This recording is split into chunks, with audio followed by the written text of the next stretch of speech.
Bonjour mes chers élèves dans une nouvelle séance de français.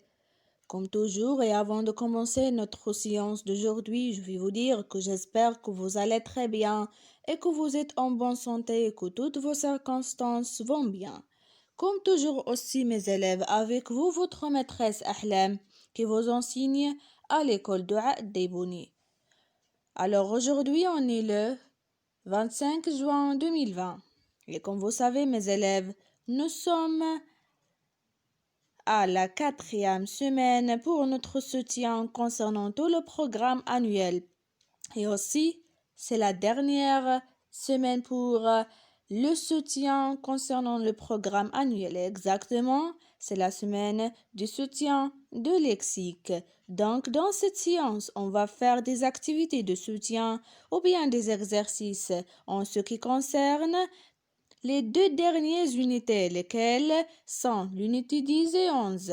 Alors, on commence notre soutien avec le premier exercice. Alors, mes chers élèves, maintenant je vais vous lire la consigne, puis je vais vous lire ce texte que vous devez le compléter, et puis je vais vous expliquer ce que vous devez faire dans cet exercice étape par étape. La consigne complète les phrases avec le nom convenable.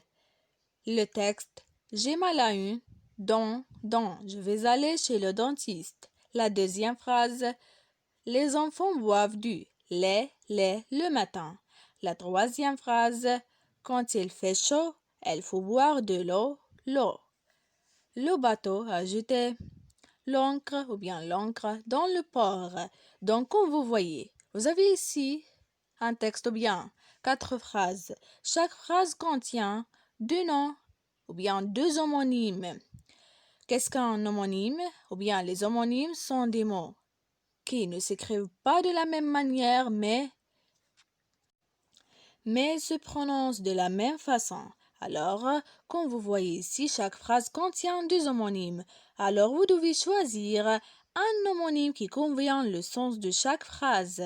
Alors, vous avez ici dans et dans, les et les, eau et eau, et encre. Donc, pour chaque phrase, vous devez choisir un homonyme qui convient le sens de chaque phrase. Alors, maintenant, je pense que cet exercice est très clair. On passera au deuxième exercice pour l'expliquer. Voilà, mes chers élèves, le deuxième exercice de notre soutien d'aujourd'hui.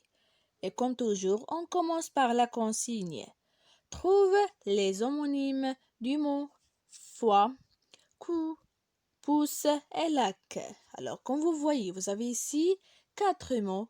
C'est vous que vous devez trouver les homonymes de ces mots. Donc, dans l'exercice passé, je vous demandais de choisir un homonyme qui convient le sens du phrase. Mais maintenant, c'est vous que vous devez choisir le homonyme ou bien trouver l'homonyme de chaque mot. Donc, comme je vous dis, vous devez trouver des homonymes pour les mots que vous avez ici. Alors, je vous dis déjà que les homonymes, ce sont des mots qui se prononcent de la même façon, mais ils ne s'écrivent pas de la même manière. Alors, mes chers élèves, je vais vous expliquer maintenant l'exercice numéro 3. Et bien sûr, je vais vous lire maintenant la consigne, puis je vais vous dire ce que vous devez faire dans cet exercice. Alors, la consigne, les mots soulignés sont au sens propre. Fais des phrases et emploie-les au sens figuré. Donc, bien sûr, vous voyez ici, j'ai oublié de souligner les mots. Alors, je vais vous dire maintenant quels mots vous devez les employer au sens figuré.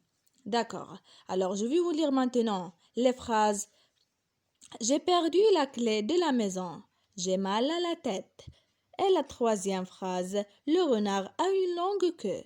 Alors ici, vous avez des mots soulignés. Bien sûr, j'ai oublié de souligner les mots. Donc, la clé pour la première phrase. La clé pour la deuxième phrase. La tête pour la troisième phrase et la dernière, que. Alors ici, vous avez la clé, la tête, que. Ce sont les mots utilisés dans ces phrases au sens propre. Vous devez maintenant utiliser les mêmes mots, mais avec d'autres phrases Et bien sûr, vous devez les employer maintenant au sens figuré. Et n'oubliez pas, mes chers élèves, la clé, la tête, que. Ce sont les mots que vous devez les utiliser avec des autres phrases au sens figuré. Comme je vous dis, j'ai oublié de souligner la clé, la tête et que. Ça y est, mes chers élèves. Alors, jusqu'à maintenant, je pense que les 3 exercices ont bien expliqué et vous avez bien compris ce que vous devez faire maintenant dans notre soutien d'aujourd'hui. Je vais vous dire aussi que notre soutien pour aujourd'hui est terminé ou bien notre séance est terminée. Aussi, je vais vous dire que je vous aime beaucoup, mes chers élèves. Aussi, vous m'avez trop manqué. Je suis très fière de vous et de vos travaux, mes chers élèves. On se rencontrera demain, Inch'Allah, dans une nouvelle séance. Et au revoir, mes chers élèves.